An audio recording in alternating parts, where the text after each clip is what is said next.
আসসালামু আলাইকুম। আশা করছি আপনারা সকলেই ভালো আছেন। তো আজকের এই ভিডিওটাতে একটা গুরুত্বপূর্ণ বিষয় নিয়ে কথা বলবো। সেই বিষয়টি হচ্ছে প্রস্রাবের ইনফেকশন দূর করার সহজ উপায় প্রসঙ্গে।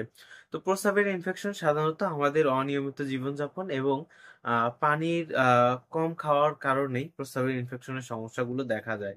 তো প্রস্রাবের ইনফেকশনে কোন ধরনের সমস্যাগুলো প্রধানত বেশি দেখা যায়? সেগুলো হচ্ছে প্রস্রাবের জ্বালা-পোড়া, প্রস্রাবের সময় অস্বস্তি বোধ হওয়া। এই ধরনের সমস্যাগুলো কিন্তু সচরাচর দেখা যায়। তো এই ক্ষেত্রগুলোতে আমাদেরকে অবশ্যই চেষ্টা করতে হবে যে পর্যাপ্ত পরিমাণে পানি পান করার। কারণ আপনার হচ্ছে প্রস্রাবের জ্বালা-পোড়াটা কখন হবে? যখন আপনি পানি স্বল্পতা বা পানি শূন্যতা আপনার মধ্যে দেখা দিবে, সেই সময়টাতে হচ্ছে প্রস্রাবের জ্বালা-পোড়া দেখা দিতে পারে।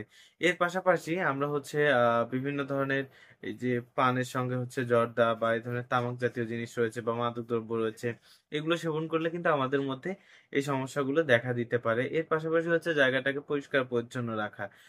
পুরুষরা বেশিরভাগ ক্ষেত্রে দেখা যায় যে প্রস্রাব করার পরবর্তীতে পানি বা টিস্যু কোনো কিছুই ব্যবহার করে না। আবার নারীদের ক্ষেত্রেও পিরিয়ড বা লিকুরিয়া এগুলো থাকার পরেও হচ্ছে ভালোভাবে পরিষ্কার করে না। বিশেষ করে নারীদের একদম প্রায় 70 থেকে 80% নারীদের প্রস্রাবের ইনফেকশন থাকেই।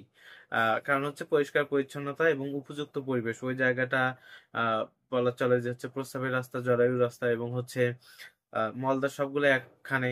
যার জন্য ওখানে একটা হচ্ছে উপযুক্ত পরিবেশ পায় জীবাণুগুলো বংশ বিস্তার করার। আর আরেকটা গুরুত্বপূর্ণ ব্যাপার সেটা হচ্ছে স্বপ্নদোষ হয়ে গেল বা হচ্ছে সহবাস হয়ে গেল। এর পরবর্তীতে শ্বাস প্রস্রাব করে ফেলা। এটা হচ্ছে সবচেয়ে উত্তম।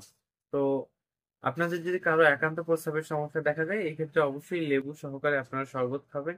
আর যদি দেখা যায় যে কোমরে ব্যথা করতেছে, অবশ্যই একজন রেজিস্টার্ড হোমিওপ্যাথিক চিকিৎসকের পরামর্শ নিবেন। আশা করছি সকলে সুস্থ হয়ে যাবেন ইনশাআল্লাহ। আর বিশেষ প্রয়োজনে স্ক্রিনে দেওয়া ফোন নাম্বারে যোগাযোগ করতে পারেন। ধন্যবাদ সবাইকে।